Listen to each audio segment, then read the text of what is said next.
श्री शिवाय नमस्तुभयम। दोस्तों, जब आपके हाथ तंग चल रहे हो, जब रुपए पैसे कहीं से हासिल ही ना हो पा रहे हो, जीवन में चारों तरफ से सिर्फ और सिर्फ परेशानियां आ गई हो, उनसे बाहर निकलने का कोई रास्ता ना दिखाई पड़ रहा हो, व्यापार, फैक्ट्री, नौकरी, दुकान या कुछ भी ना चल रहा हो, चारों तरफ से नुकसान ही नुकसान हो रहा हो, तो आपको यह एक उपाय सिर्फ 18 मई 2025 रविवार षष्ठी तिथि के दिन कर लेना है।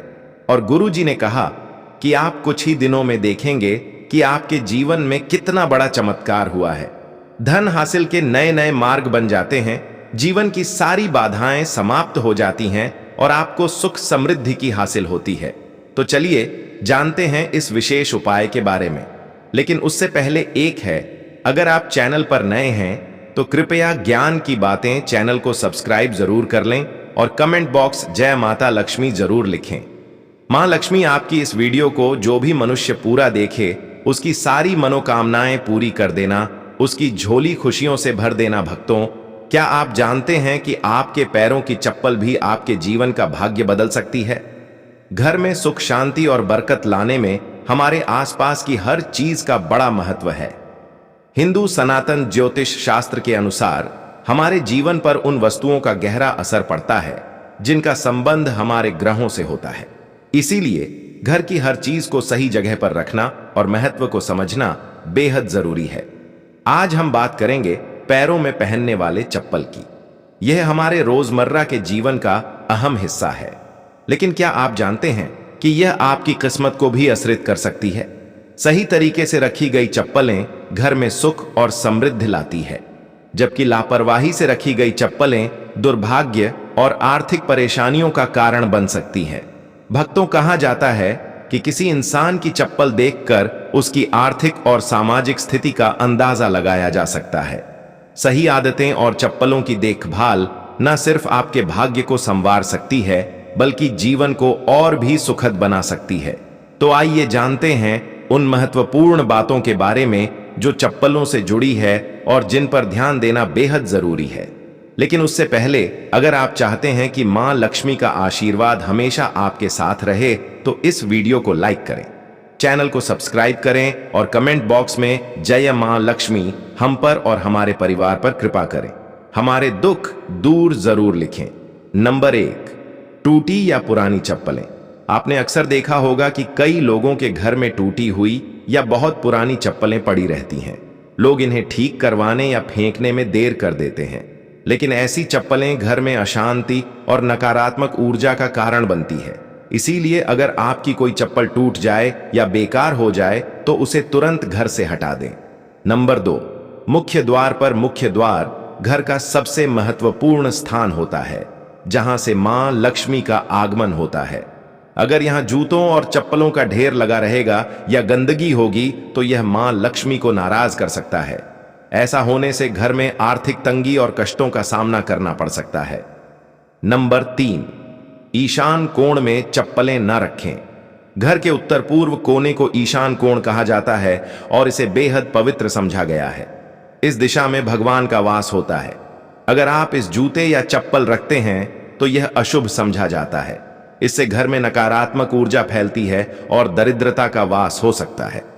नंबर 4, चप्पलें सही तरीके से रखें। अक्सर लोग चप्पल उतारते समय उन्हें ऐसे ही फेंक देते हैं जिससे एक चप्पल दूसरी के ऊपर आ जाती है। यह एक अशुभ संकेत समझा जाता है। ऐसा करने से नकारात्मक ऊर्जा का असर बढ़ा सकता है। इसलिए जब भी चप्पल उतारे उन्हें सही से और व्यवस्थित रूप से रखें। इन छोटी छोटी बातों का ध्यान रखकर आप अपने घर में सुख, शांति और समृद्धि को बनाए रख सकते हैं। यह बातें न केवल आपके जीवन को बेहतर बनाती हैं, बल्कि आपके आसपास के माहौल को भी सकारात्मक बनाती है। ध्यान रखें, छोटी छोटी आदतें बड़े बदलाव ला सकती हैं। अगर आपकी चप्पल उलटी हो या दूसरी चप्पल पर पड़ी हो तो यह बीमारियों का संकेत समझा जाता है। इसीलिए कोई चप्पल उल्टी दिखे तो उसे तुरंत सीधा कर दे और अपनी चप्पल को कभी भी उल्टा ना छोड़े। नंबर 5, घर में चप्पल को दहलीज पर खड़ा करके ना रखें। फटे या टूटे हुए जूते चप्पल पहनने से कार्य में रुकावट आ सकती है। शनिदेव को फटे हुए जूते चप्पल अप्रिय लगते हैं, जिससे उनकी नाराजगी हो सकती है। इसलिए शुभ पर हमेशा अच्छे और सही जूते चप्पल पहनने की सलाह दी जाती है। यदि संभव हो तो नए या अच्छी स्थिति में जूते चप्पल पहने ताकि आपकी यात्रा सफल और शुभ हो। इसके अलावा अगर आप किसी विशेष स्थान पर जा रहे हैं जहां अच्छे कपड़े पहनने की जरूरत है तो जूते चप्पल भी आपके पहनावे का एक महत्वपूर्ण हिस्सा है। नंबर 9, शनिवार के दिन जूते चप्पलों का दान करना शुभ समझा जाता है। खास तौर पर से बने जूते चप्पल शनिवार को दान करने से शनिदेव प्रसन्न होते हैं। ऐसा समझा जाता है कि यह दान इंसान की आर्थिक स्थिति सुधार है और जीवन की बाधाओं को दूर करता है। अलावा दान करने से इंसान के पाप कम होते हैं और पुण्य में वृद्धि होती है। यह न केवल मानसिक शांति देता है बल्कि संतोष और आत्मिक प्रसन्नता भी प्रदान करता है। नंबर 10, घर में फटे पुराने जूते चप्पल रखने से बचे। पुराने और अनुपयोगी जूते चप्पल घर में से नकारात्मक ऊर्जा फैलती है। इसका असर यह होता है कि घर में कोई ना कोई बीमार रहता है और गरीबी का वांस बना रहता है। इसके साथ ही यह घर में वास्तु दोष भी उत्पन्न करता है। ऐसे जूते चप्पलों को या तो घर से बाहर निकाल दें या किसी जरूरतमंद को दान कर दें। नंबर 11, जिन लोगों की कुंडली में शनि ग्रह भारी होता है या जिनकी ग्रह दशा में शनि की 7.5 चल रही होती है, उनके लिए यह उपाय लाभकारी हो सकते हैं। उन्हें मंगलवार, शनिवार और ग्रहण के दिन जूते चप्पल खरीदने से परहेज करना चाहिए। अमावस्या के दिन भी जूते चप्पल न खरीदें क्योंकि ऐसा करना जीवन में नकारात्मक ऊर्जा और समस्याओं को आकर्षित कर सकता है। नंबर 12, किसी और इंसान की चप्पल पहनने से बचें। घर के सदस्यों की चप्पल इस्तेमाल करना सामान्य है, लेकिन बाहरी इंसान की चप्पल पहनने से आपको उनके दुर्भाग्य और संघर्षों का सामना करना पड़ा है। यह आदत अशुभ मानी जाती है और इसे हमेशा टालना चाहिए। नंबर 13, शनिदेव को प्रसन्न करने का एक आसान तरीका है। शनिवार को काले जूते पहनकर हनुमान मंदिर जाएं। मंदिर के बाहर जूते उतारकर हनुमान जी के दर्शन करें और प्रार्थना के बाद उन जूतों को वहीं छोड़ दें। यह जूते किसी जरूरतमंद के काम आएंगे जिससे शनिदेव और बजरंगबली प्रसन्न होंगे।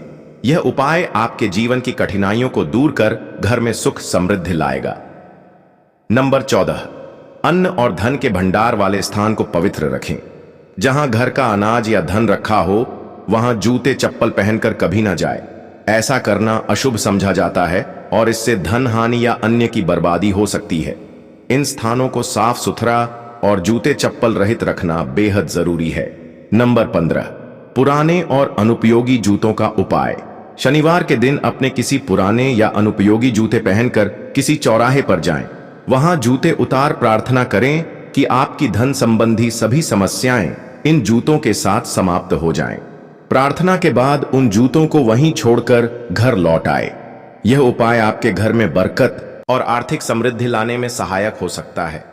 आपके अन्न और धन के भंडार हमेशा भरे रहेंगे।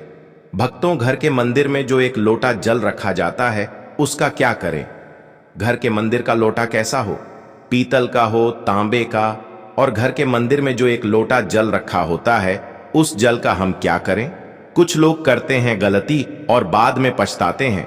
ऐसी गलती आप कभी मत करना, नहीं तो कंगाल हो जाओगे, बर्बाद हो जाओगे। घर के मंदिर में एक लोटा जल ऐसे कभी मत रखना। साथ ही जानिए दीपक घर में कौन से पदार्थ का रखना चाहिए।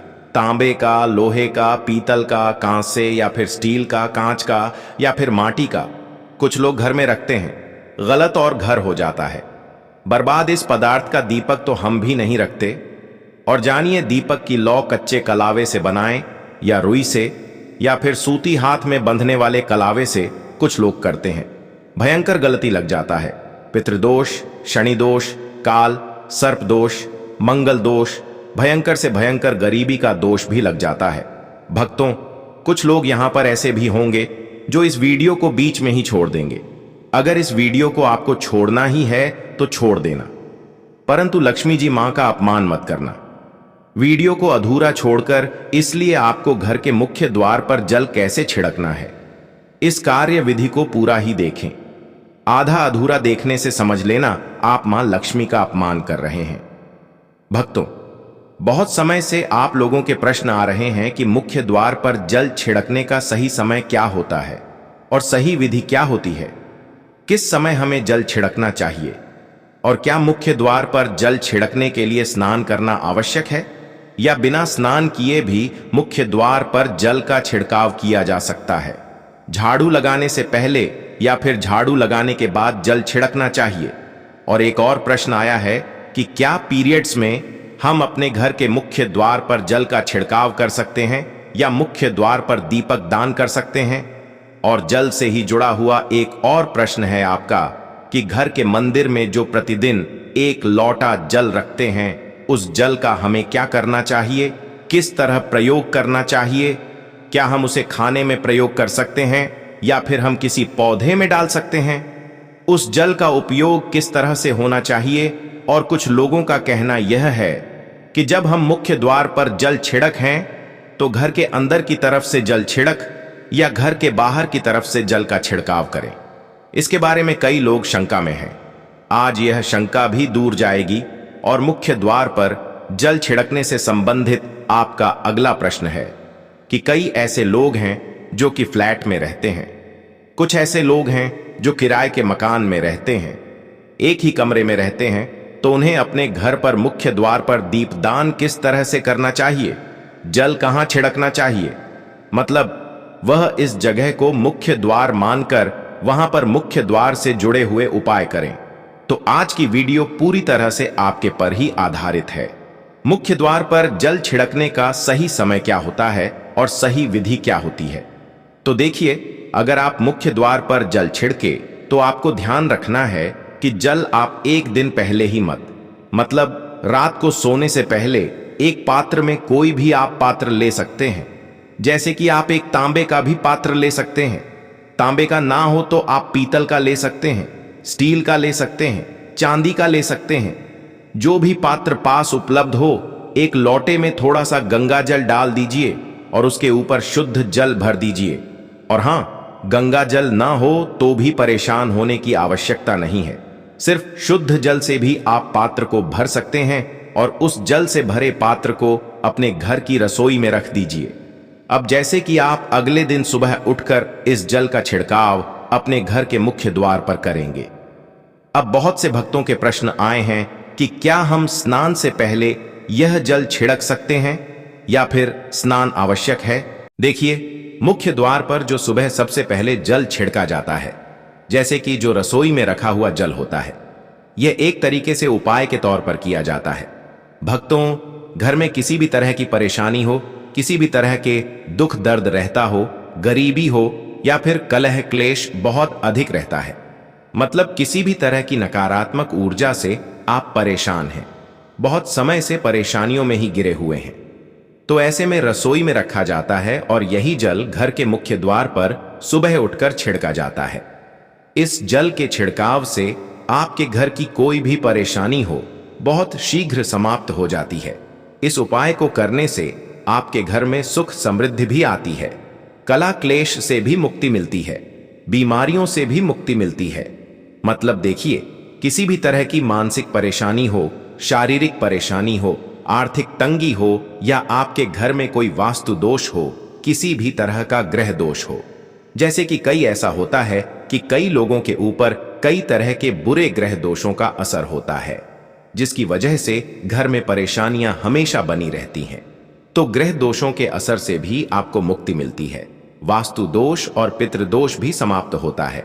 इसके साथ ही जैसे कि बहुत से लोगों के प्रश्न होते हैं कि उनके ऊपर किसी ने कुछ कर करा दिया है, उनके परिवार में किसी भी तरह की पहले कोई परेशानी नहीं थी, लेकिन अभी कुछ समय से लगातार आती ही जा रही है और कोई रास्ता नहीं मिल रहा है परेशानी से निकालने का। तो किसी के भी किए कराए तंत्र मंत्र का असर हो, किसी की बुरी नजर का असर हो, तो भी आपके इस उपाय से, मतलब इस एक लोटा जल से आपकी परेशानी स्वतः ही कुछ दिनों में समाप्त हो जाती है। तो यह घर की सभी परेशानियों से मुक्ति पाने का रामबाण और सबसे सरल, सबसे आसान उपाय होता है जो हमारे सनातन शास्त्रों में है। तो आप अपनी घर की रसोई में एक लोटा जल रखिए, रात में भरकर, और प्रातःकाल जल्दी उठकर उसी जल से अपने घर के मुख्य द्वार को धोते हैं तो कोई समस्या नहीं है। लेकिन इस जल का छिड़काव घर के मुख्य द्वार पर सूर्योदय होने से पहले हो जाना चाहिए।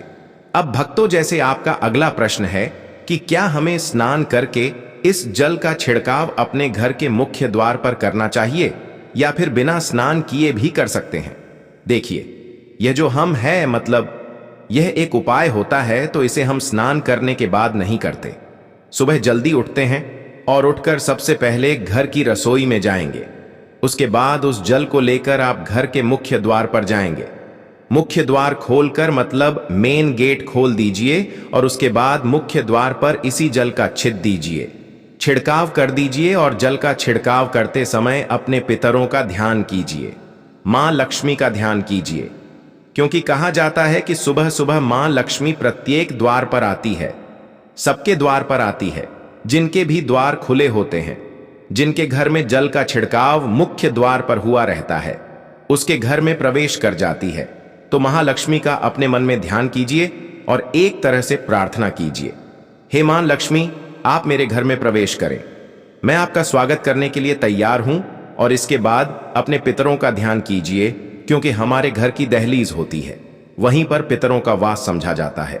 तो जब आप दहलीज पर जल के छींटे देते हैं तो आपके पितर बहुत प्रसन्न हो जाते हैं और उनका आशीर्वाद भी आपको हासिल होता है। तो सुबह जो आप जल छिड़के, इसके लिए स्नान करने की आवश्यकता नहीं है, बिना स्नान किए भी कर सकते हैं। भक्तों, वीडियो में आगे बढ़ने से पहले आपसे छोटा सा निवेदन है कि कमेंट बॉक्स में जय मां लक्ष्मी जरूर लिखें। महालक्ष्मी जी, जो भी भक्त इस वीडियो को देख रहा है उसके घर में सुख समृद्धि आए, उसके घर में कोई भी परेशानी नहीं आए और पूरा परिवार सुख शांति से अपना जीवन यापन करे। भक्तों, अगर तुम में से कोई महालक्ष्मी जी को मानता है तो अगर सच में ही भक्त हैं, आप इस वीडियो को लाइक कर कमेंट बॉक्स में एक बार जय मां लक्ष्मी लिख देना और उसके मन में जो भी मनोकामना है वह पूरी कर देना। अब भक्तों, आपका अगला प्रश्न है कि क्या झाड़ू लगाने के बाद हमें जल का छिड़काव करना चाहिए या फिर झाड़ू लगाने से पहले भी जल का छिड़काव कर सकते हैं। तो जैसे मैंने आपको पहले ही बताया था कि उठने के बाद सबसे पहला कार्य जो आपको करना है वह जल का छिड़काव ही करना है। उसके बाद आप झाड़ू लगा सकते हैं। लेकिन एक चीज का ध्यान रखिए, जब हम सोकर उठते हैं तो सबसे पहले बिस्तर पर बैठे हुए ही अपने दोनों हथेलियों को जोड़कर और दोनों हथेलियों को सामने से जोड़कर पूरी हथेली को देखा जाता है। उसमें मां लक्ष्मी का ध्यान किया जाता है। उसके साथ ही 5 देवताओं दान किया जाता है, होने लग जाते हैं और आपस में समन्वय होने लग जाता है। घर से कलह, क्लेश और भेद हमेशा के लिए समाप्त हो जाते हैं। और घर के मंदिर में रखे हुए जल का अगला उपाय क्या है? देखिए, अगर आप कोई दुकान करते हैं, कोई व्यापारिक स्थल है आपका, तो प्रतिदिन इसी जल में से थोड़ा सा जल ले जाकर दुकान पर व्यापारिक स्थल पर छिड़काव कीजिए। इससे आपका काम बहुत अच्छा चलता है। मतलब किसी भी तरह की परेशानी आपके व्यापारिक स्थल पर नहीं आती है, क्योंकि जैसा मैंने आपको बताया, यह जो जल होता है बहुत शक्तिशाली होता है, बहुत सकारात्मक होता है। अब घर के मंदिर में रखा एक लोटा जल शक्तिशाली और सकारात्मक से भरा क्यों होता है? क्यों इसमें सकारात्मक ऊर्जा का भंडार होता है? आइए जानते हैं। देखिए, जल जो होता है अमृत हुआ, मीठे फल हुए, भोजन हुआ, अनाज हुआ, उससे भी बढ़कर समझा जाता है। देवी देवता आपके दिए हुए इसी जल को ग्रहण करते हैं। घर के मंदिर में एक लोटा जल रखना उतना ही जरूरी है जितना आप सुबह, दोपहर, शाम का भोजन करते हैं। जब हम भगवान की पूजा करते हैं और तांबे के पात्र में या पीतल के पात्र में एक लोटा जल जरूर रखते हैं। जल जो होता है सागर रूपी होता है और यही सागर आपकी नया पार लगता है।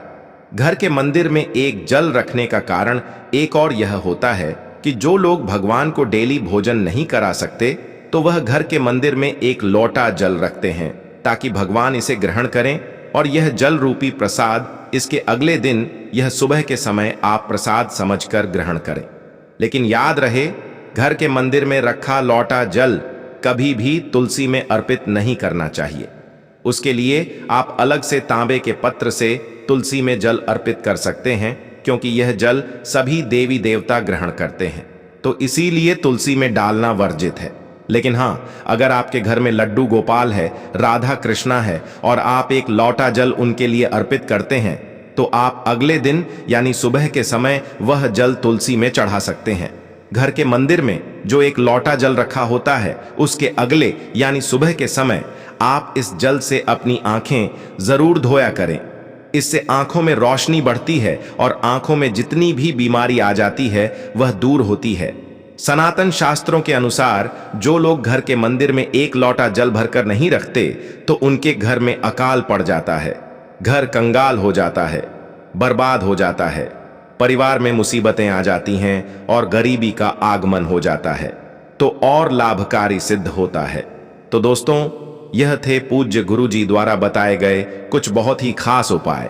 अगर आपको जानकारी अच्छी लगी हो तो वीडियो लाइक करिएगा। मिलते हैं फिर एक नए वीडियो के साथ। श्री शिवाय नमतुभयम।